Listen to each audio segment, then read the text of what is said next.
परमात्मा को पाने तथा उसका वास्तविक लाभ प्राप्त करने के लिए पवित्र बाइबल में प्रमाण है कि प्रभु ने मनुष्य को अपना ही स्वरूप बनाया। 6 दिन में सृष्टि रचकर 7वें दिन विश्राम किया। कुरान शरीफ में प्रमाण है कि हजरत मोहम्मद को खुदा स्वयं कह रहे हैं कि मैंने तुम्हें उस परमात्मा की महिमा बताने के लिए भेजा है। वो परमात्मा कबीर है जिसने 6 दिन में सृष्टि रची तथा 7वें दिन तख्त पर जा विराजा। उसकी खबर किसी बाखबर से पूछकर तो देखो। कृपया अवश्य सुनिए जगत गुरु तत्वदर्शी संत रामपाल जी महाराज के अमृत वचन।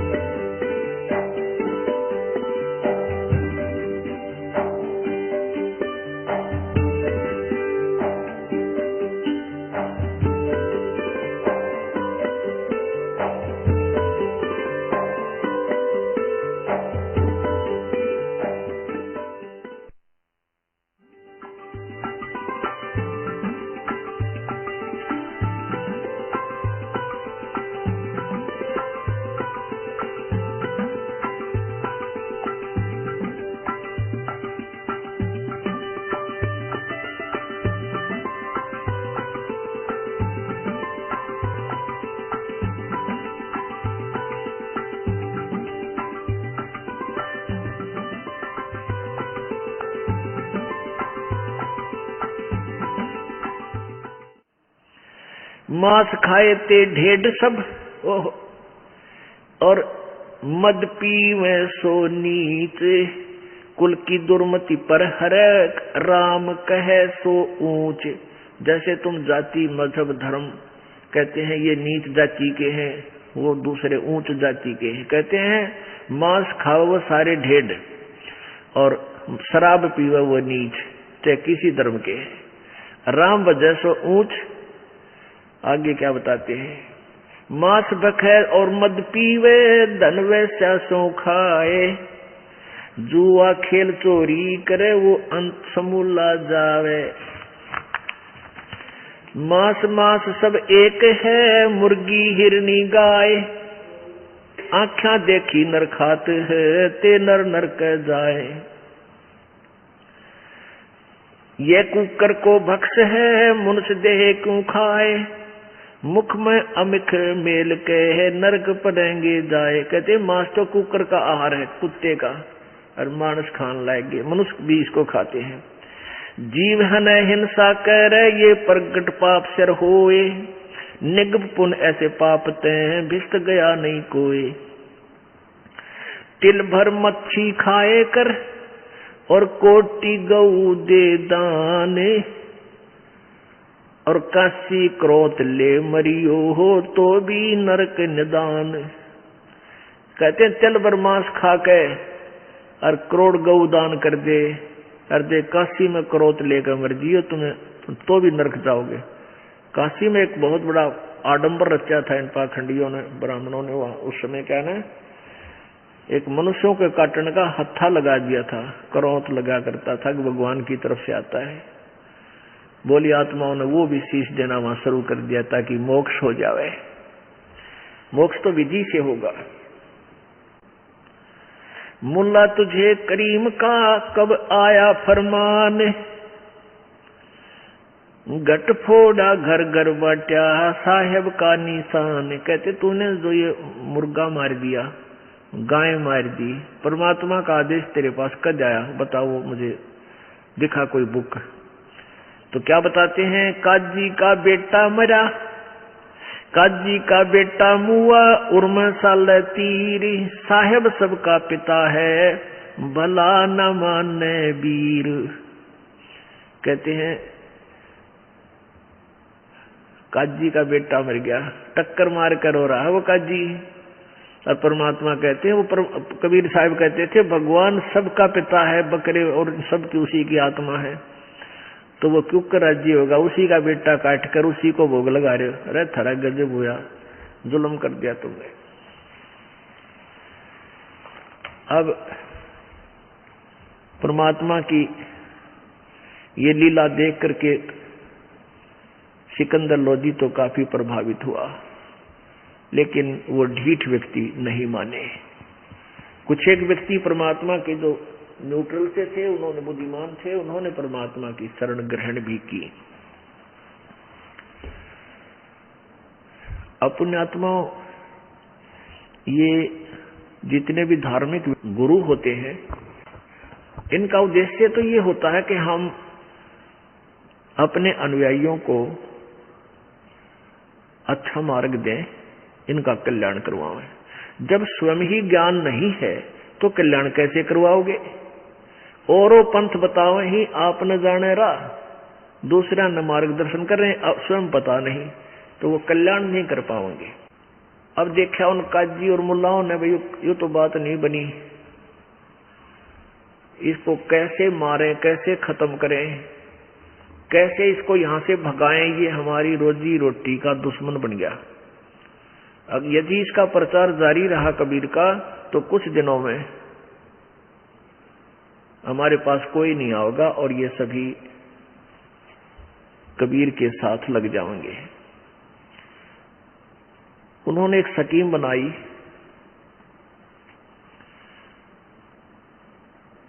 अब उन्होंने क्या स्कीम बनाई कि इसको चिट्ठी डाल दो। मुल्ला और पंडित, मुसलमानों के धार्मिक गुरु और हिंदुओं के धार्मिक गुरु ब्राह्मण। अब ब्राह्मण कौन है? एक जैसे किन ब्राह्मणों के विषय में परमात्मा कह रहे हैं? ब्राह्मण का अर्थ होता है विद्वान पुरुष, गुरु। उसको गुरु को ही ब्राह्मण बोलते हैं, जो दीक्षा देता है, मार्गदर्शन करता है, धार्मिक अनुष्ठान करवाता है। अब वर्तमान में ब्राह्मणों के बहुत ज्यादा वंशज हो गए हैं, तो वो ब्राह्मण नहीं है। जैसे कोई वैद्य था, वैद्य और अच्छा वैद्य था, नब्ज देखकर नाड़ी पकड़ कर दो बीमारी बता देता था, औषधि देता था, स्वस्थ हो जाते थे, बहुत प्रसिद्ध हो गया। उसके 5-6 संतान थी, उनके फिर आगे संतान होगी, उनके आगे संतान होगी। अब हजारों की संख्या में उस वैद्य के वंशज हो गए। वो सभी भी अपने पीछे वैद्य लिखते हैं। वो सभी भी सब अपने सरनेम बना लिया उन्हें कि वो फलाना राम वैद्य, फलाना राम वैद्य, तेलू राम वैद्य, जबकि वो वैद्य नहीं है। वो ना जानते पेट के दर्द की दवाई भी, और लिखते हैं वैद्य, तो वो वैद्य नहीं है। बेशक लिखे रहो। तो ऐसे ही जो ब्राह्मण थे, पहले वाले जो ब्राह्मण थे, वो इनके वर्तमान के जो ब्राह्मणों के पूर्वज, वो ब्राह्मण करते थे अपना ब्राह्मण वाला कार्य, और वर्तमान के ब्राह्मण नहीं है, ये वैसे नाम लिख रहे हैं। तो उनको कहा परमात्मा ने, उन ब्राह्मणों ने और मुसलमानों के काजी और मुल्लाओं ने सलाह करके सब ने चिट्ठी डाल दी। चिट्ठी डाल दी कि भाई कबीर भंडारा करेगा, और वो 3 दिन भंडारा चलेगा, और प्रत्येक दिन भोजन के बाद एक दोहर देगा, एक असरफी सोने की दान करेगा। अब ये जितने भी मंडलेश्वर थे हिंदू धर्म के, और जितने भी ये पंथ थे, वो सब के पास चिट्ठी भेज दी, खूब दूर दूर तक। अब ये महंत संत मंडलेश्वर ये लालची बहुत होते हैं। अब उन्होंने देखा चिट्ठी में कि भाई एक तो दौर मिलेगी। दौर समझ लो बहुत अच्छा एक कंबल होता था। आजकल ये विदेशी कंबल आते हैं ना, इसे मोटे मोटे बढ़िया बढ़िया, इतनी अच्छी क्वालिटी होती थी दोहर की। और असरफी सोने की, एक असरफी आज मेरे ख्याल में 20,000 की हो, उसमें उसकी ये कीमत समझ लो। एक असरफी डेली एक आदमी खाना खाओ उसके साथ, दोहर देगा, साथ में एक कंबल देगा, और कंबल की कीमत भी उसमें 15, 20, 50 रुपए होती थी। तो सभी ने अपने शिष्य भी साथ ले लिए। जैसे एक डेरे का महंत है और उसके 20 अनुयायी हैं, चेले हैं, वो भी साथ ले लिए। चलो प्रत्येक को एक एक असरफी मिलेगी, एक एक दोहर मिलेगी, लूट कर लाएंगे माल। इस दृष्टिकोण से वहां 18 लाख ये संत इकट्ठे हो गए, उनके चेले, सब पंथों के, गिरी पुरी, ये सब नागेर नंगेर सब आ गए। उधर से एक चिट्ठी भेज दी वहां काशी से सिकंदर लोधी के पास कि ये भी आ जाओ बनारस में, और ये पाओगा नहीं, भाग जाएगा इसका गुरु। क्योंकि सिकंदर लोधी ने, जैसा कल आपको बताया था, सिकंदर लोधी ने कबीर परमेश्वर को अपना गुरु बना लिया था। क्योंकि सिकंदर लोधी के एक भयंकर जलन का रोग था, वो किसी भी औषधि से, किसी भी संत से ठीक नहीं हो रहा था। सभी ने ये कह दिया था, ये तेरे कर्म का भोग है, तेरे प्रारब्ध में लिखा राजन, ये तो भोगे पार पड़ेगी। और परमात्मा कबीर जी के आशीर्वाद से वो स्वस्थ हो गया। और उधर से एक गाय को खुद आप काटा था, उसने उसका कत्ल किया था, परमेश्वर ने गाय और बच्चे को जीवित कर दिया था। और महर्षि रामानंद जी, जो वहां काशी के 1 नंबर के विद्वान थे, माने जाते थे, उनकी वो मुसलमानों से विरोध करते थे, इसलिए सिकंदर लोधी ने उस रामानंद जी की गर्दन काट दी थी और कबीर परमेश्वर ने उनके सामने उसको जीवित कर दिया था। इस तरह के शक्ति देख भगवान की सिकंदर लोधी नतमस्तक हो गया था कबीर जी के साथ, और कबीर जी को अपना गुरु मानता था। अब इस बात से वो पीर जो है शेख तकी दुखी हो रहा था कि किसी प्रकार इस कबीर ने या तो मारूं और या यो इसका नीचा दिखाऊं सिकंदर लोधी की नजरों में, और सिकंदर लोधी इससे दूर हो, मेरी महिमा बनी रहे। इस दृष्टिकोण से एक पत्र भेज दिया, सिकंदर लोधी के पास भिजवा दिया शेख तकी ने मिलजुल कर। उसमें लिखा था कि आपके गुरुजी भंडारा कर रहे हैं और 3 दिन भंडारा चलेगा, इस दिन ये शुरू होगा। तो शेख तकी के पास वो चिट्ठी तो उसकी लिखवाई हुई थी, लेकर गया कि राजन आपके गुरुजी भंडारा कर रहे हैं बनारस में, चलोगे? अब सिकंदर बोला, भाई जरूर चलूंगा, जब मेरे गुरुजी का आदेश आ गया था अवश्य चलेंगे। और चलो सैनिकों, बॉडीगार्ड ले लिए, 1500 की संख्या में चढ़ के हाथी पर चाल पड़े, पहुंच गए निश्चित दिन। अब वहां क्या था कि जिस दिन वो लिखा हुआ था कि इस दिन स्टार्ट होगा, तो रात ने पहुंच लिए वह पेट भर, रात को पहुंच गए सब संत, 18 लाख व्यक्ति पूरी बनारस में, काशी में, बंदा बंदा दिखा, आदमी आदमी खड़े संत। परमात्मा कबीर जी और संत रविदास जी ये ज्यादातर इकट्ठे ही रहते थे, क्योंकि रविदास जी ने कबीर परमेश्वर को पहचान लिया था कि ये समर्थ शक्ति है, पूरे विद्वान है। फिर भी हम जीव संज्ञा में हैं। सुबह सुबह रविदास जी सैर सपट्टे को निकले फ्रेश होने के लिए। उसने बाहर देखा, जहां देखा वहीं पर साधु संत खड़े हैं ये। तो उसने पूछा, रविदास जी ने पूछा, भाई महापुरुषों आज कैसे आना हुआ बनारस में? तो और साधु संत कहने लगे, काशी वालों तुम कौन सी दुनिया में रहते हो, तुम्हें पता नहीं? अरे यहाँ तो बहुत बड़ा भंडारा होने जा रहा है। और रविदास जी ने पूछा, भाई कौन कर रहा है? हमें तो ज्ञान नहीं। कि कबीर कर रहा है, दुल्हा कबीर, ये देखो हमारे पास चिट्ठी है। अब रविदास जी तो जान गए भाई ये नया आडंबर है उन पाखंडियों का, हमारे गुरुदेव को दुखी करने के लिए। अब रविदास जी कित के फ्रेश होने जहाँ थे वापस आ गए।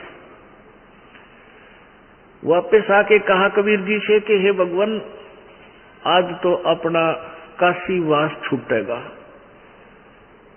बहुत बुरा हाल हो गया हमारे साथ, तो बहुत जुल्म कर दिया इन लोगों ने। कबीर जी बोले, क्या हो गया भक्त, क्या हो गया महात्मा? रविदास जी ने कहा कि आपके नाम से झूठी चिट्ठी डाल रखी है कि कबीर भंडारा करेगा 3 दिन और 2 हर देगा, ऊपर असर की दक्षिणा में देगा 3 दिन तक। और जलेबी, लाडू, कचौड़ी, पूरी है, हर तरह के कहते हैं सब प्रकार की मिठाई खिलाई जाएगी। और इस लालच में पूरी दुनिया आ गई है, लाखों लोग इकट्ठे हो गए। भगवान अब क्या करेंगे? परमात्मा बोले रविदास जी बैठ जा, आजा, अंदर से कुंडी ला ले, दरवाजा नहीं खोलेंगे। और भाई आप रखेगा भगवान अपनी इज्जत, हम तो उसका आश्रय बैठे हैं। रविदास जी भी बैठ गए, कबीर साहब भी बैठे अंदर और कहने लगे बच माला जप अपने भगवान की। कबीर जी भी बैठ गए, वो भी लीला करे थे परमात्मा। उधर से सिकंदर लोधी भी पहुंच गए वहां, और उधर से परमात्मा ने डबल रोल किया। कबीर परमेश्वर ने सचखंड पहुंचे, सतलोक जाकर के कहा कि 9 लाख बैल और उनके ऊपर सुंदर आहार सब पर भर दो, सूखा सीधा चून, चावल, खांड या सूखी और बने बनाए पकवान, जलेबी, कचौड़ी, पकौड़ी, हलवा, खीर और बरके एक केशव नाम का बंजारा बनके, केशव नाम रख लिया अपना एक बंजारा। बंजारा होते थे पहले व्यापारी लोगों को, बंजारा जो वणज करते थे, व्यापार करते थे, व्यापारी। पहले बंजारे किन को कहते थे? बैलों के ऊपर सामान लाद कर एक मार्केट से दूसरे शहर की मार्केट में ले जाते थे। उस समय ये ट्रांसपोर्ट नहीं थी, ना कोई सड़कें थी, ऐसे ही जंगलों में से बैलों के ऊपर लेकर चलते थे। किसी क्षेत्र से गुड़ भर लाए, दूसरे में तो बाजरा, तीसरे तो ऐसे गेहूं, ऐसे वो व्यापार किया करते थे। उनको बंजारे बोलते थे और वो कई हजारों की संख्या में इकट्ठे ही चलते थे, नहीं तो बीच में लूटा खसोटी करनी भी बहुत होते थे। अब वहां बनारस के काशी शहर में तंबू तान दिए, तंबू लगा दिए, टेंट सुंदर सफेद और नीचे सफेद मलमल बिछा के, उनका ऊपर कहते हैं जलेबियां का ढेर ला दिया एक टेंट में। एक टेंट में लड्डू भर दिए, फूल बड़े बड़े, और एक में हलवे की डेग के डेग भरे, किसी में खीर, यानी पूरे पकवान पके पकाए नो कति गर्मा गर्म। और एक टेंट में केशव रूप धार के भगवान बैठ गए, उस केशव बंजारे के रूप में, और भंडारा शुरू कर दिया मंगलाचरण बोल के। अब सिकंदर लोधी आया और शेख तकीता न्यू आया था उसके साथ में। आज सिकंदर लोधी से पूछूंगा कहाँ गया तेरा अल्लाह? तो कबीर न्यू कहता है तो भगवान पड़ा है, भगवान है। वहां देखा, जहां देखा वहां भंडारा चलन लग रहा, खावे जलेबी कचौड़ी नौकरे। वह कबीर जैसा भंडारा हमने नहीं देखा आज तक। ओहो, ऐसा स्वादिष्ट भोजन कभी देखा ना सुना। जो भोजन खाओ तो गुण गावे। अब शेख तकी ने देखा, रे तेरा गजब हो, ये तो भाई भंडारा ला रखा है। उसकी तो मां सी मरगी, पेट पकड़ कर बैठ गया। अगर तेरा गजब हो तो यहाँ भी भंडारा ला दिया इसने, भाग्या को नहीं। उनकी उद्देश्य ये था कि बनारस छोड़कर भाग जाएगा, लज्जित होकर फिर कभी नहीं आएगा और तुम्हारी दाल गली रह जाएगी। अब सिकंदर लोधी ने पूछा, भाई ये भंडारा कौन कर रहा है? तो सभी कह रहे हैं कबीर, जुलाहा कबीर का भंडारा है। कि वो खाओ न चिट्ठी नो थोड़ा बेरा था, एक मजदूर है या कोई सेठ है, उन तो फिर सेठ है दिखा था, तो इसे भंडारे ला रखे। फिर एक कहने लगा कि हमें तो पता नहीं, इस टेंट में बैठा है कोई, वो सब व्यवस्था कर रहा है। जब सिकंदर लोधी वहां पूछा, प्रणाम किया, आप कौन हैं, आप कबीर जी के क्या लगते हो? तो परमात्मा ने केशव रूप में क्या उत्तर दिया? अब केशव रूप में बैठे प्रभु ने कहा कि मैं कबीर जी का पगड़ी बदल यार हूं। मेरा फ्रेंड है, वो मेरा मित्र है। और एक पत्र मेरे पास गया था उनका कि एक छोटा सा भंडारा करना है, 3 दिन का कुछ सामान लेते आइएगा। उनके आदेश अनुसार ये दास ये सामान लेकर हाजिर है। अब वहां वो सुन रहे थे अन्य व्यक्ति, रत तेरा गजब, ये तो इसको छोटा सा भंडारा कह रहे हैं जिसमें 18 लाख व्यक्ति भोजन पा रहे हैं। अब पुण्यात्माओं एक बारात आती है, 100 व्यक्ति मुश्किल से आते हैं उसमें, और 1 महीने पहले व्यवस्था शुरू हो जाती है, कहीं कोई त्रुटि ना रह जा, लड्डू जलेबी कहीं पूरे ना रहे। घर वालों को बाद में आदेश देते हैं खाना खाने के पहले बारात को खा लेने दो, कहीं कम ना पड़ जाए। और वहां 18 लाख व्यक्ति और खावे लड्डू जलेबी, जय जयकार करे कबीर की, और शेख तकी के छींटे लगे तेल की तरह, वो जड़े बैठा बैठा। अब सिकंदर लोधी ने पूछा कि कबीर जी क्यों नहीं आए यहाँ पर? तो वो केशव रूप में कहने लगा। केशव बोला, उनका दास जो बैठा है उनको आने की क्या आवश्यकता है? कहाँ है कबीर जी? सिकंदर लोधी ने पूछा कि वो अपने घर पे विश्राम कर रहे हैं, भजन कर रहे हैं भगवान का। हमें संकेत कर रहे हैं परमात्मा के तुम मुझ पर इस तरह आश्रित हो जाना, फिर मैं दूर नहीं बचो। सिकंदर लोधी हाथी पर बैठा हुआ, साथ में कुछ अंगरक्षक, और वहां पहुंच गया कबीर जी की झोपड़ी पे। वहां जाकर के दरवाजा खटखटाया और कहा, कबीर जी दरवाजा खोलो, कबीर जी दरवाजा खोलो, मैं आपका दास सिकंदर लोधी दिल्ली का राजा आया है। अंदर से ही परमात्मा कबीर जी ने कहा कि राजन, हम आज बाहर नहीं निकलेंगे। इन लोगों ने हमारे साथ बहुत जुल्म गुजार दिए हैं, बहुत जुल्म किए हैं। आज इन्होंने हमारे नाम से झूठी चिट्ठी डालकर मेरे को लज्जित करने के लिए मुझ गरीब को दुखी किया है, और बहुत व्यक्ति 18 लाख व्यक्ति बाहर आए हुए हैं। मैं आज दरवाजा नहीं खोलूंगा, रात्रि को अपने बच्चों को लेकर के, अपने माता पिता को, परिवार को लेकर के मैं कहीं दूर देश चला जाऊंगा। सिकंदर लोधी कहने लगा, प्रभु आप किसी और को बहका सकते हो, इस दास को नहीं। हे परमात्मा, आप चलकर देखो आपने क्या रंग लगा रखे हैं, पूरी जय जयकार हो रही है, और सभी हलवा, पूरी, खीर, कचौड़ी, लड्डू, जलेबी, चंगेर और खा रहे हैं। हे परमात्मा, आपने तो रंग लगा रखे हैं। दरवाजा खोलो प्रभु, आपकी लीला कोई नहीं जान सकता। ये तो भोली आत्मा है जो आपका विरोध कर रही है, नालायक है ये। काफी आग्रह करने पर जो परमेश्वर ने कहा कि खोल दे रविदास, दरवाजा खोल। दरवाजा खोल दिया रविदास जी ने, और दंडवत प्रणाम किया उस दिल्ली के बादशाह ने, मुकुट समेत नो का नो।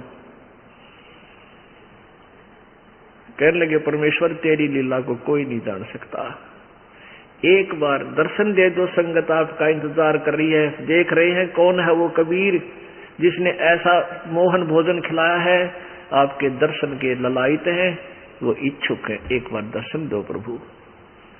तब परमात्मा कबीर जी झोपड़ी से बाहर आए, आकाश से फूल बरसे, सुगंधित फूल परमात्मा के ऊपर फूल बरसने लगे। बोलो सतगुरुदेव।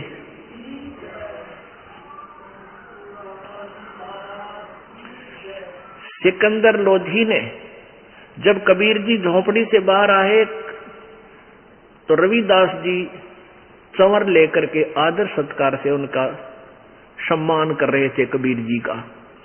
सिकंदर लोधी ने कहा कि भगत जी ये चंवर मुझे दे दो, आप तो रोज सेवा करते हो भगवान की, आज मैं कुछ सेवा कर लूं। सिकंदर लोधी ने चंवर ले लिया और उस परमेश्वर पर, कबीर जी पर चौर कर रहे हैं, और हाथी पर बैठा लिए। हाथी पर एक कमरा सा बना हुआ होता, उसको अंबारी बोलते हैं। उस रूम के, उस कमरे के, उस खोखे के चारों तरफ के दरवाजे ऊपर नठा दिए, खोल दिए खिड़की, और परमात्मा को बीच में बैठा लिया।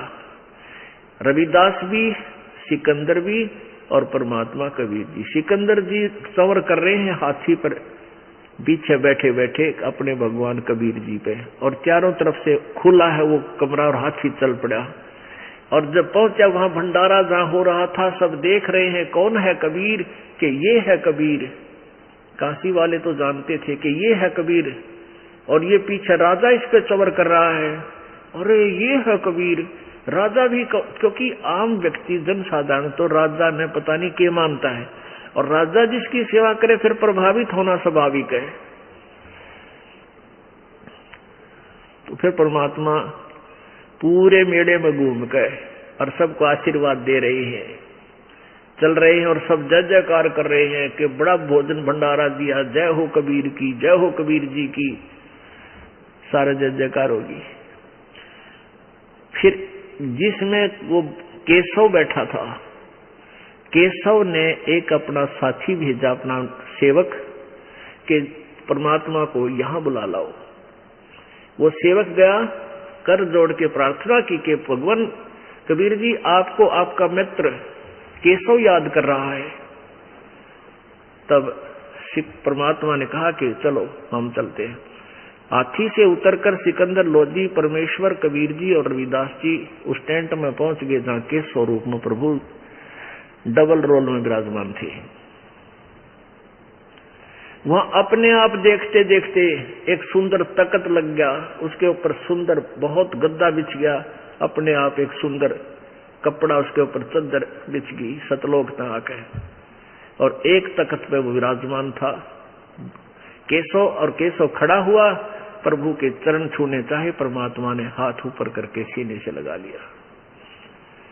एक तख्त पर इस साइड में परमात्मा बैठ गए, इस साइड में केशव, सामने सिकंदर लोधी, और नीचे उस टेंट के सब पर्दे खोल दिए। अब जनता ने खाना खा करके फिर वहां बैठ के चारों तरफ आकर देखने लगे। कहते हैं 8 पहर तक 24 घंटे परमात्मा ने सत्संग किया, खड़ा होकर के मालिक ने प्रवचन किए। मालिक की वाणी, आवाज इतनी तेज थी कि लाउड स्पीकर की आवश्यकता नहीं, वो तो परमेश्वर थे। बहुत ज्ञान दिया, समझाया कि तुम कौन हो, कहां से आए हो, तुम एक परम पिता के बच्चे हो, तुम्हें ये मिसगाइड कर रहे हैं ये नकली व्यक्ति। ऐसे 24 घंटे तक आपस में वार्ता हुई। केशव प्रश्न करता है, कबीर जी उत्तर देते हैं, यानी ऐसे उन्होंने डबल रोल करके अपनी प्यारी आत्माओं को सत संदेश दिया। अब 3 दिन भंडारा चला। ऐसे ही प्रत्येक खाने के उपरांत सबको एक दोहर, एक असर पी, और डेली दी जा रही है सतलोक से। तो परमात्मा ने कहा कि यहाँ का नहीं था भाई, ये माल तो सतलोक का आया था। वहीं से ये आत्मा आई थी बैल बनकर, प्यारी आत्माएं, और वहीं से उनके साथ और सेवक आए थे जो खाना खिला रहे थे सतलोक के, वो हंस आए थे। तो फिर क्या हुआ कि तीसरे दिन जो भोग लग गया, समापन हुआ भंडारे का, सारा सामान लपेट के बैलों के ऊपर रख के और बैल चालते कर दिए। अब गंगा को पार कर दिया। गंगा तो भरी चला थी बहुत ऊपर तक, और जब वो बैल उसमें निकलने लगे तो एकदम 1-1 फुट पानी रह गया गंगा का, और सभी जब जालिए दूर उसे बाहर निकल गए परली साइड में, 9 लाख बैल, 9 लाख बैल कितने हो विचार करो पुण्यात्माओं, क्योंकि 18 लाख आदमियों का भोजन चाहिए था, और वो भी 3 दिन, और 2-2, 3-3 टाइम खुला भंडारा थे, कितनी वह खाओ, इतना सामान लाए थे। तो जब वो बंजारे जो उसके साथ आए हुए थे तो सतलोक की आत्माएं, और वो बैल जब गंगा पार कर चुके, उस समय केवल केशव, कबीर जी, रविदास जी और सिकंदर लोधी, शेख तकी और काशी के कुछ लोग शेष थे। तब सिकंदर लोधी ने देखा कि वो कहां गए बंजारे और बैल, क्योंकि उधर देखा कहीं भी दिखाई ना दिए एक ही पलक में। तो परमेश्वर कबीर जी ने कहा जहां से आए थे वहां गए। वो देखते ही रह गए, क्योंकि 9 लाख बैल तो पूरे क्षेत्र को घेर कर चलते हैं, अगर चलना पड़ा तो बहुत दूर तक दिखाई दे, धूल ही उड़े, वहां कुछ भी नहीं था। परमेश्वर कबीर जी ने कहा वो तो वहीं गए जहां से आए थे। कहां से आए थे परवरदिगार? सिकंदर जी ने पूछा। परमेश्वर ने कहा हमारे सतलोक से आए थे। इतने में क्या होता है कि परमात्मा ने कहा केशव से कि जाओ, आपका बेड़ा दूर जा चुका है। इतना कहते ही केशव न्यू का न्यू कबीर जी में समा गया। उनके सामने देखते देखते दोनों एक हो गए। बोलो सतगुरुदेव।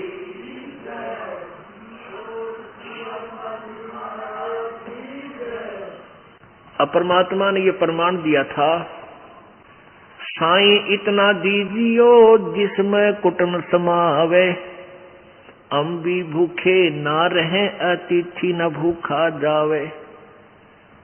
अब परमेश्वर जी एक लीला करके दिखाते थे कि तुम मेरी साधना करो, मुझ पर विश्वास रखो, इस माया जोड़न के चक्कर में बच्चों पाप ना कमाओ, पाप इकट्ठे मत करो। कहते हैं कल्पे कारण कौन है, कर सेवा निकाम, कर पूजा निकाम, और मन इच्छा फल देऊंगा, जो पड़े मेरे ते काम। परमात्मा कहते हैं कि तू खामखा कल्पित रहता है, कदे यूं ना हो हाय यूं ना हो जा, कर चिंता ना करे, तू मेरी भक्ति करता रहे, मैं बताऊं ऐसे लगा रहे, और फिर देखना मैं तेरे साथ, फिर मेरे हाथ देखना तू क्या करूंगा। कल्पे कारण कौन है, कर सेवा निकाम, पूजा निकाम, बगैर किसी इच्छा के, बिना किसी मांगे तू भक्ति करता रहे, फिर देखना। अब पुण्यात्माओं, आप जी ने कल पढ़ा था कबीर सागर में, क्या कहा था कि कबीर परमेश्वर ने कहा था कि संवत 1775 होई, ता दिन प्रेम प्रगटै मम सोई, और फिर बर में पंथ प्रगट हुआ मेरी वाणी, और शब्द हमारे की निर्णय ठानी। ये असंख्य जन्म ठोर नहीं पावे, ये 12 पंथ हमी को झावे। 12वें पंथ हमी चलावे, सब पंथ मिटा के एक का पंथ चलावे। तो 12वां पंथ गरीबदास जी का पंथ है। उस 1774 संवत 1774 में परमेश्वर की प्यारी आत्मा गरीबदास जी का जन्म हरियाणा प्रांत जिला झज्जर छुडानी गांव में हुआ था। इसी के विषय में प्रमाण है कि फिर उसके माध्यम से मेरी वाणी प्रकट होएगी, मेरी महिमा की, मेरी लीला की यथार्थ वाणी वो प्रकट करेगा मेरा बच्चा। और फिर आगे, लेकिन वो जो उसके अनुयायी होंगे, उस 12 पंथों के अनुयायी होंगे, जब तक मैं दोबारा नहीं आऊंगा तब तक वो मेरी वाणी का आप पे अर्थ उलट सुलट लगा रहे होंगे, यथार्थ ज्ञान उनके पास नहीं होगा। फिर 12वें पंथ हम ही चल आवे, और फिर सब पंथ मिटा के एक पंथ लाओ। अब परमात्मा स्वयं नहीं आए तो दास भेज दिया अपना निर्मल ज्ञान दे के। अब जैसे प्रधानमंत्री यहाँ ना आवे, वो अपना कोई रिप्रेजेंटेटिव भेज दे हिसार में, तो उसके पास पावर प्रधानमंत्री की होती है, जो वो कहेगा वही होगा। तो ये दास उस परमेश्वर का नौकर यहाँ भेज दिया गया, उनके द्वारा, कबीर जी से द्वारा, आपके हित के लिए। तो वो लीला, वो वाणी क्या प्रकट हुई, गरीबदास जी ने निर्णय करके दे रखा है परमेश्वर की महिमा का। मसलत करी सिमटे भेख इकट्ठा हुआ, काजी पंडित माही, गरीबदास चट्ठा फिरा वो जम्बू दीप सब ठाही। हिंदुस्तान को जम्बू दीप कहा करते थे कि भारतवर्ष में सब जगह ये चट्ठा फेर दिया। पंडित और काजी सब न मिलकर एक सलाह कर ली कि दुश्मन न खत्म करो, किसी तरह थारी अपनी रोजी रोटी खत्म होगी, यूं ना चलने दे हमारे दाल रोटी के सौदे, क्योंकि इनका उद्देश्य रोजी रोटी होता है। जिनके पास भगवान की शक्ति भक्ति नहीं है, वो लोगों को गुमराह कर आगे अपने पीछे लाए रखे, फिर कितने दिन चलेगी वह, कब तक न बहेगी। एक पंडित जी काशी पढ़ के आया विद्यापीठ, और राजा ने इन अनुष्ठान करवाना था। किसी पंडित ने, किसी ज्योतिषी ने बता दिया कि आप 5 पंडितों से, 4-5 पंडितों से अपना कोई अनुष्ठान करवाओ। उसने मंत्री की ड्यूटी लाई। मंत्री ने ढूंढा भी कोई बढ़िया सा, कोई अच्छा विद्वान पुरुष हो। पता चला कि एक काशी विद्यापीठ पढ़कर पंडित जी आ रहे हैं। वो बुलाया, फिर उसने 5 फॉर्मेलिटी भी करनी थी, पूरे 5 तो होने चाहिए जब राजा नाराज हो जाओ। तो वो क्या करा, पहले 1 से शुरू कराया, उसको 1 असरफी रोज दे देते, जो वर्तमान में 15-20 हजार रुपए की होगी। 1 असरफी डेली दक्षिणा मिलती तो वो घर आता, सामान लाता, कि तो अपनी पत्नी की साड़ी लाया, कि तो संडल लाया, कि तो कपड़े बनवा दिए बढ़िया। तो वह पहन के नए नए कपड़े और पानी लेने कुएं पर जावे, वहां जकर चाला औरतों में, बहन तो कहां से लाए इतना धन? वो कहती है मेरा पति ना काशी विद्यापीठ पढ़ का है, राजा का पाठ करने जाया करे, रोज 1 असरफी मिलती है। तो दूसरी पंडिता के कुएं पर पंडितानी जाओ इकट्ठी होकर। दूसरी पंडितानी ने सोचा भाई देखिए तो बड़ा धन कमाओ है, तेरा पति क्यों नहीं जाता? उसने अपने पति से कहा कि आप भी जाओ, ऐसे ऐसे वहां दक्षिणा मिलती है। वो कहने लगा कि मैं कैसे जा सकता हूं, वो तो काशी पढ़ा हुआ विद्वान है और मैं उसके सामने नहीं बोल सकता। वह उसके साथ झगड़ा करने लगी, तू तेने बात बनाया करे, टाइम आवा जब तू ऐसे करता है ये। उसने सोचा यार रोज लड़ेगी, चल देखी जाएगी। वो लेकर अपना पोथी सी पहुंच गया और कहा वजीर जी मैं भी पंडित हूँ। कहा जा पंडित जी बैठ गया तू भी। वो एक तरफ अनुष्ठान करा दिया करते, ना राजा जाया करता ना मंत्री की लागे रहेंगे अपना, चल ध्यान 5 रुपये 1 असरफी दे दे। ऐसा था व्यवस्था पहले, क्योंकि ये नकली काम, इसे नकली काम करा करें। तो जो विद्या काशी पढ़ के आया था, विद्वान संस्कृत का गया था, वो भी बैठा, उसके साथ में वो दूसरा बैठा दिया। अब वो अपना मंत्र बोलता संस्कृत में, संस्कृत बोलकर भूर्भुवः स्वः स्वाहा, और वो दूसरा बैठ कर यूं करने लग गया जो यूं कह वो स्वाहा, कि उसने बोलना नहीं आवा कुछ भी। फिर तीसरा, ऐसे ही एक तीसरी की पत्नी को पता चला, उसने अपना श्रृंगार दिया कि तू भी क्यों नहीं जाता, वो भी जा बैठा। अब वो भी बैठा दिया। वो पहला कहता है भूर्भुवः स्वः स्वाहा, दूसरा कहे जो यूं कह स्वाहा, तीसरा कहे निम बन दे जब तक, कब तक निम बनेगी स्वाहा। अब कब तक बात बनेगी, या तो एक दिन पोल खुल लगे और पिटाई भी बनेगी। अब चौथा और बैठा दिया, चौथा और आ गया, वो भी बैठा दिया। अब पहला कहता है अपना संस्कृत बोल के जो शब्द है भूर्भुवः स्वः स्वाहा, दूसरा कहता है जो यूं कह स्वाहा, तीसरा कहे भाई कब तक निम बनेगी स्वाहा, दूसरा चौथा कहे निम बन दे जब तक निम बनेगी स्वाहा। जब तक निम भाई इतने तो पैसे मिल ही रहे हैं, चलने दो। तो ये नकली संत पंथ ने देखा है कि निम बन दे जितने निम भाई इतने स्वाहा। ये सभी इकट्ठे होकर के सोचा कि इसकी इसने कितना टंटा काटो, यो मारे तभी ना मरता, क्योंकि कबीर जी को मारने के लिए उन दुष्टों ने हर प्रयत्न किया। एक बार झेरे कुएं में डाल दी। सिकंदर लोधी के पास कबीर जी आए हुए थे, वो बहुत सम्मान करता था राजा। उन्होंने क्या किया, स्कीम करी, शेख तकी ने सारे मुसलमान इकट्ठे कर लिए आगे 2-3-4 हजार की संख्या में, और कहने लगे राजा तू काफिर का शेष बन गया है, हम तेरी बगावत करते हैं, ये या हम इसकी परीक्षा लेंगे तब हम इसको मानेंगे। सिकंदर लोधी ने शेख तकी अपना पीर बुला लिया, 5-10 व्यक्ति और बुला लिए, भाई तुम शांति रहो, बात बताओ क्या है, शांति करो। तो उन्होंने कहा कि आप कबीर जी के सब मुसलमान धर्म में ये बात फैल गई है कि तू काफिर का शेष हो गया है, उस काफिर को तूने अपने घर बैठा रखा है, उसको बाहर निकाल, नहीं तो या हमें परीक्षा दे हमारे सामने, वो भगवान है अल्लाह है तो हम उसकी परीक्षा लेंगे। क्या परीक्षा लोगे? कि एक सरसों के तेल का कढ़ाई में उस तेल को उबाल कर उसमें डालेंगे कबीर जी को, अगर ये मर गया तो कटा टंटा, और नहीं मरा तो हम सभी इसके अनुयायी हो जाएंगे, अल्लाह मान लेंगे। अब सिकंदर लोधी चिंतित हो गया, भी मेहमान रूप में आए हुए हैं, राज देखिए बूंदी बन गई। अब जनता के सामने पर राजा फेल हो जाता है।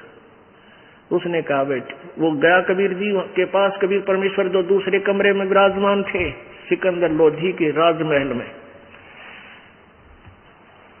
तो अंतर्यामी कबीर जी ने पूछा कि क्या बात राजन, बड़े उदास नजर आ रहे हो।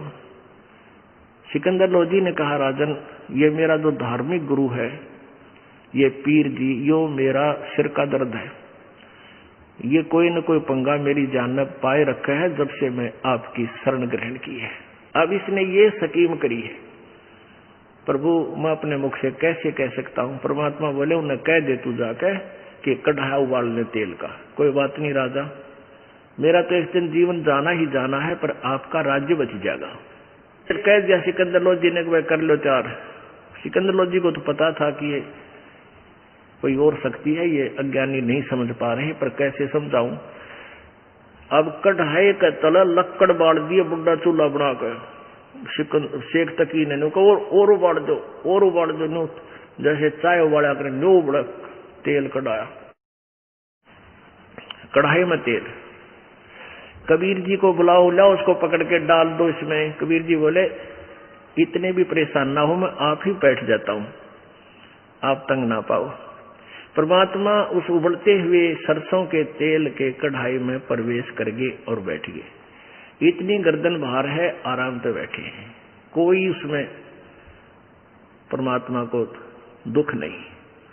अब शेख तकी कहता है अरे इसने तो तेल की तासीर मंत्र से ठंडी कर दी, तेल ठंडा हो गया है।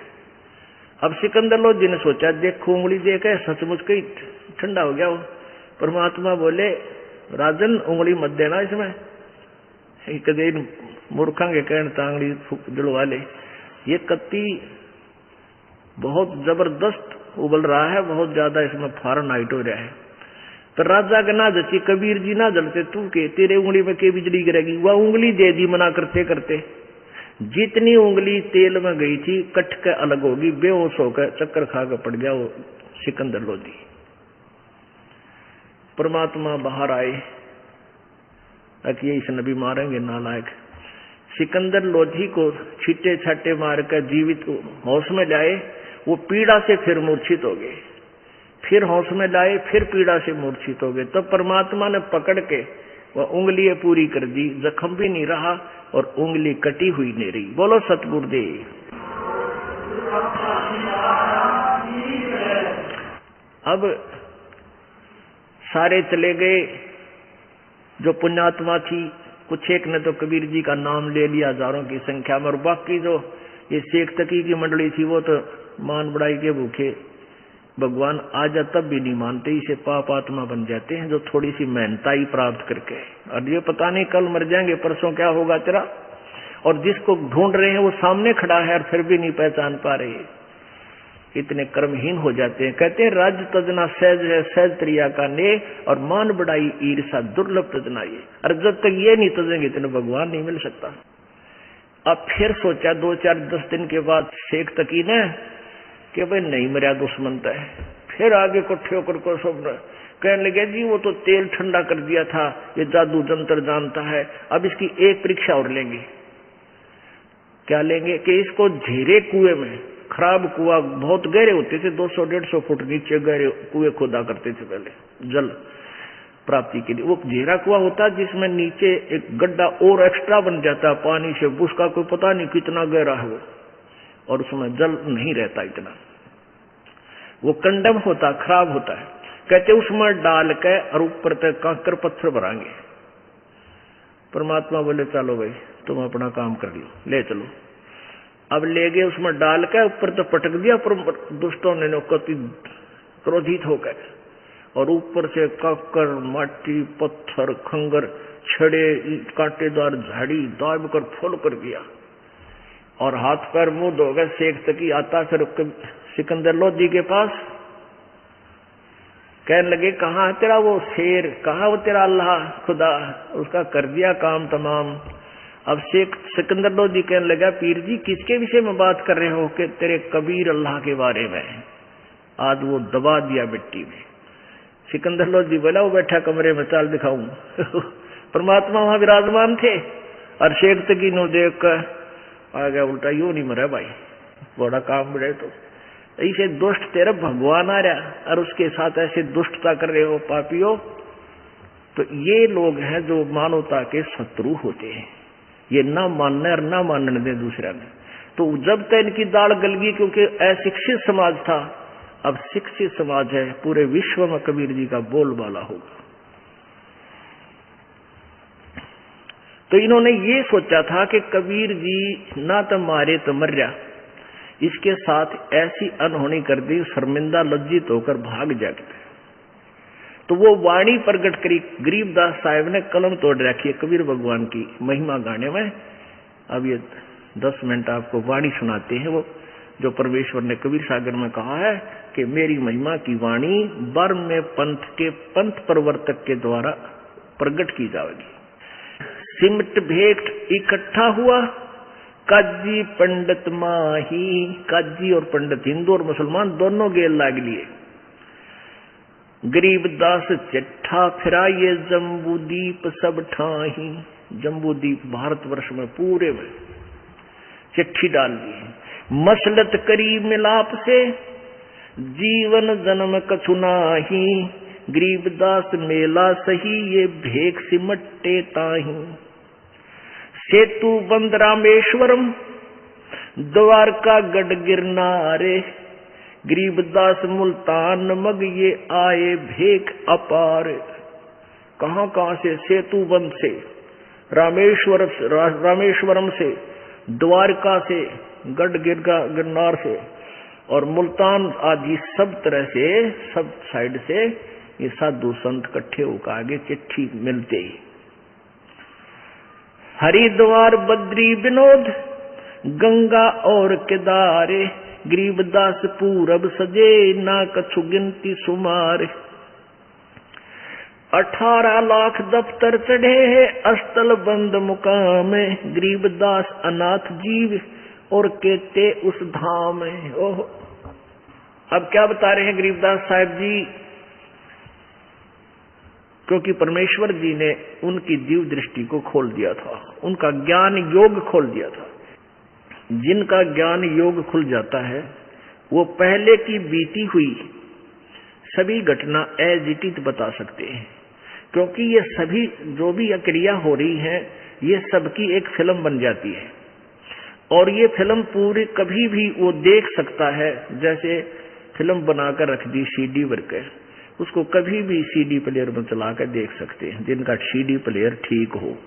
तो ऐसे ही गरीबदास जी का सीडी प्लेयर अंतःकरण परमात्मा ने ऑन कर दिया था। उन्होंने जो घटना as it is Kabir ji के साथ बीती थी वह जो की तो हजारों सैकड़ों वर्ष पहले की लिख दी थी। जैसे तुलसीदास जी ने लाखों वर्ष पहले बीती हुई रामायण को पुनर् लिख दिया था, उनका भी ज्ञान योग खुल गया था। इस ज्ञान योग का भी सत्र होता है। जैसे एक दूरबीन होती है, उसकी रेंज होती है, अक्षमता होती है, तो ऐसे ही दिव्य दृष्टि की भी अक्षमता होती है। इन 3 लोक के संतों की अक्षमता वाली कम होती है और परमेश्वर से संबंधित जिनकी दूरबीन यानी दिव्य दृष्टि होती है वो ज्यादा अक्षमता की होती है। बाज नगारे नौबता तुरही और रन सिंह। गरीबदास झूलन लगे उर्दमुखी भोपींग। एक नखी निर्बाणिया एक खाखी है खूसी। गरीबदास पद ना लख्या सब कुटत है तुष्ट। वाणी के अंदर कितना ज्ञान भी भरा है कि वहां नाना प्रकार के साधु संत भिन्न भिन्न प्रकार के भेखों वाले आए हुए थे। कोई ऊपर न पैर करके खड़ा था, कोई एक टांग पर खड़ा था, अपने नित्य की साधना भी कर रहे थे और भंडारे में भी आए हुए थे। तुषकोटे और भूस भरे ये आए भेक अटम्बे। गरीबदास नहीं बंदगी तप्पी बहुत आरंभ। भेख देख रहे दास जी गए कबीरा पाश। गरीबदास रे दास कहे अद छूटा काशी बास। बिहन से बदन कबीर तब सुन रहे दास विचारे। गरीबदास दुल्ला कहे लाले धनी ते तार। लातार लौली ने हो रूप विहंग माही। गरीबदास दुल्हा गया अगम पुरी नज ठाही। परमात्मा अपने सतलोक में गए, एक रूप में वहां भी बैठे हैं। जहां बोडी शंख असंख्य सूर बंजारे और बैल। गरीबदास अवगतपुरी हुई काशी कुशैल। जरत से तो हीरे नगे बोडी बड़ी अनंत। गरीबदास ऐसे कहा लो कबीर भगवंत। कहते हैं जब परमेश्वर कबीर जी सतलोक में गए और वहां से आदेश दे दिया था कि इतने तैयार कर दो, तो वहां कहते असंख्य बॉडी असंख्य बैल तैयार कर लाज कर खड़े कर रखे, अकेले भगवान कबीर जी ले जाओ। परमात्मा कहते हैं, गरीबदास जी कह रहे उसमें से 9 लाख लेकर के भगवान बंजारा रूप बन करके शिव का चल पड़े। ओ खाखी कंजू से पूरे अंजल ना अधिकार, गरीबदास ऐसे कहा सुन तो सिरजनहार, कि उस खाखीपुर में उस इस निरंजन के लोक को खाखीपुर यानी खोखा नकली, यहाँ हर चीज का अभाव रहता है इसे लोक में, और वहां तो अन्न का ना अधिकार, वहां कोई भी चीज पूरी नहीं है। और गरीबदास ऐसे कहा सुन तो सिरजनहार, अनंत कोट बालद सजी तास ले 9 लाख, अनंत करोड़ वहां खड़े थे बैल लदे लदाए पूरे सामान के भरे भराए, उनमें से 9 लाख ले ली। अनंत कोट बालद सजी तास लई 9 लाख, गरीबदास के 100 कला एक पलक पुर झांक, एक पलक में सतलोक से एक पलक में बनारस में आकर प्रकट हो गए। खुला भंडारा गैब का बिन चिट्ठी बिन नाम, गरीबदास मुक्ता तुले धन के 100 बलि जाओ में, जिन्ने जनवा तुलत है बूरा घृत और दाल, सूखा सीधा भी दे रहे हैं, खाने वाले खाओ और ले जाने वाले लो, सीधा भी। सीधा बोलते हैं जो जैसे एक घर में एक व्यक्ति, पहले ब्राह्मण लोग आते थे कि हमारे घर में 5 आदमी हैं, एक रोटी खा जाता, 4 का सूखा सीधा दाल आटा खांड बूरा घी ले जाता था, उसको सूखा सीधा बोले। परमात्मा कहें जो खावे थे वो तो खावे थे, सूखा सीधा ले जाने वालों को भी तो बरबर कर देते थे। जिन्नी झनवा तुलत है बूरा घृत और दाल, गरीबदास आटा अटक लेवे मुक्ता माल मुफ्त, कस्तूरी पान मिठाइयां लड्डू जलेबी चंगेरे, गरीबदास नुक्ति निरख जैसे भंडारी कुबेर, बिना पकाया पक रहा उतरे अरस खमीर, गरीबदास मेला शुरू वहां जय जय होत कबीर। बिना पकाया पक रहा उड़ा ना कोई चूल्हा ला रखा ना कितने गैस की भट्टी, बिना पकाया पक रहा उस परमात्मा के उन टेंटों के अंदर। अब जो किसने देखने की फुर्सत थी, कित बनावे हैं, खाओ और मौज मारो, टेंटा में धान लाग रहा पका पका गर्मा गर्म, और वह कूदते फिर मोर सरफी मिल जावे, दौर मिल रहे, और साथ में फिर सूखा सीधा ले छाती का लाओ और बाज ले, काशी वाले में भी ठाठ करे। यानी ये वहां के लोग भी बहुत आए हुए थे, अनाथ जीव। सकल संप्रदा तिरुपति 3 दिन जौनारे, गरीबदास सट दर्शनम सीधे गंज अपार, सा सिकंदर को सुनी धन कबीर बलि जाऊं मैं, गरीबदास मेले चलो मम हृदय दर पाऊं जी, कह कबीर सुन साहा तू भेख अलाम गुलाम, गरीबदास कैसे चलूं हो मो गठरी नहीं दाम। अब सिकंदर लो दिन जब जाके कहा प्रभु एक बार मेले में चलो, आपने जय जयकार लगा रखी। परमात्मा बोले भाई क्यों कर चलो, मेरे पास तो पैसे भी को ना। कह कबीर नहीं काशी में सा कोई मोहे उधारा देत, कि बनारस में काशी में कोई भी ऐसा सेठ भी नहीं है मेरा जानकार जो मुझे उधारा दे दे, कैसे भंडारा करूं। नहीं काशी में सा कोई मोहे उधारा देत, गरीबदास ताना तनु जब कौन बे की सुध लेत। मैं तो कपड़ा बुनता हूँ, फिर अपना बच्चों का परिवार का जो है रोजी रोटी का धंधा कर रहा हूँ। अब क्या कहता सिकंदर, ए कबीर तुम अल्लाह हो पलक बीच परवाह, गरीबदास कर जोड़ कर ऐसे कहता साहा। सा माने सा सिकंदर सेठ महाराजा सिकंदर बोल रहा है कि ए कबीर तुम अल्लाह हो तो पल में के कर दे, तुम दयाल दरवेश हो धर आए नर रूप। अब उन शेख तकी पीरा थे तो वो सिकंदर लोधिया था जो भगवान को कुछ पहचान तो गया। कहते हैं तुम दयाल दरवेश हो, तुम तो भगवान ही हो और दयालु संत बनकर आप ही आए हो। तुम दयाल दरवेश हो धर आए नर रूप, गरीबदास ऐसे कहे सहा सिकंदर भूप। उठे कबीर कर्म किया बरसे फूल आकाश, गरीबदास मेले चले चंवर करत रह दास।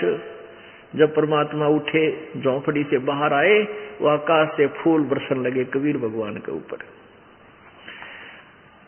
तीन एक चंडोल में रह दास सा कबीर, गरीबदास चौरा करे बादशाह बलबीर। कैसो चले कबीर पर कबीर कष्ट क्यों कीने। कैसो कबीर जी के पास जो दूसरे रूप में भगवान विराजमान थे, कहने लगे है कबीर जी आपने क्यों कष्ट किया, आपका दास तो यहाँ पर बैठा था। कैसो कहे कबीर से कबीर कष्ट क्यों कीने, गरीबदास हाथी चढ़े ये मेला देखन तीन। पाट पटंबर बिछ गए चौपड़ के बाजार फेरे आए के सो पास, गरीबदास कुर्बान गति ही क्या क्या कहूं बिलास। पाट पटंबर बिछ गए ऊपर हीरे लाल, गरीबदास साहेब धनी लाए मुक्ता माल। अब वहां जब परमात्मा का तख्त अपने आप बिछा, चारों तो उसका जो ना सफेद चद्दर बिछी गद्दे के ऊपर, और फिर उसके चारों तरफ हीरे पन्ने जवाहरातों के नो, जिस तरह सितारे लाया करते पहले कपड़िया गए, ऐसे चारों तरफ हीरे मोती अपने आप चिपक गए। पाट पटंबर बिछ गए ऊपर हीरे लाल, गरीबदास साहेब धनी ये लाए मुक्ता माल। कैसो और कबीरे का तंबू माहे मिलाप, गरीबदास 8 पहर लगे गोष्ठी निज गरगाप। 8 पहर 24 घंटे तक कैसो प्रश्न करता है, कबीर जी से पूछता है, कबीर जी उत्तर देते हैं। एक कभी तो अपने आप को छुपाते हैं और कभी अपनी वास्तविकता भी बताते हैं। कैसो कहे कबीर से पूछे बाता भी नहीं, गरीबदास क्यों उतरे ऐसे मुल्क मलीने। अब कैसो रूप में कैसो कहता है परमेश्वर कबीर जी से कि हे परमेश्वर इसे गंदे लोक में क्यों आए आप इनका भला चाहो और ये आपका लठ मारे डले मारे गुंडा कहें आपको मारना चाहे, इसे गंदे मलिन लोक में क्यों उतरे आए तुम, इसे सुंदर लोक ने छोड़कर सतलोक ने।